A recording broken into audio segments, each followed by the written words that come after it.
Sumentro sa talakayan ng pagpapalakas ng mga estratehiya sa peace building, pagpapabilis ng mga programang pangkaunlaran sa komunidad at pagtitiyak na mapayapa, maayos at demokratikong pagsasagawa ng nalalapit na BARM elections.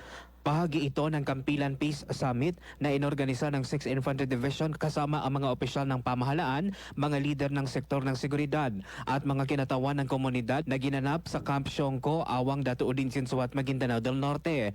Ayon kay 6th ID Commander Major General Jose Vladimir Cagara na ang pagpupulong na nagsilbing mahalagang plataporma para sa dialogo at pagtutulungan ng iba't ibang sektor upang higit pang mapalakas ang kapayapaan. Dumalo rin sa pagpupulong si OPA Pro Secretary Miel Sarmiento, Maguindanao del Sur Provincial Officials, Pro-Bar Director Police Brigadier General Christopher Abesha at Maguindanao del Sur Police Provincial Office. Sa kanyang ulat, inilatag ni Police Colonel Mangahis ang pinakahuling kalagayan ng kapayapaan at kaayusan sa lalawigan ng Maguindanao del Sur, kabilang ang mga umiiral na isyu sa seguridad at mga hakbang na ipinatutupad ng kapulisan upang mapanatili ang kaayusan.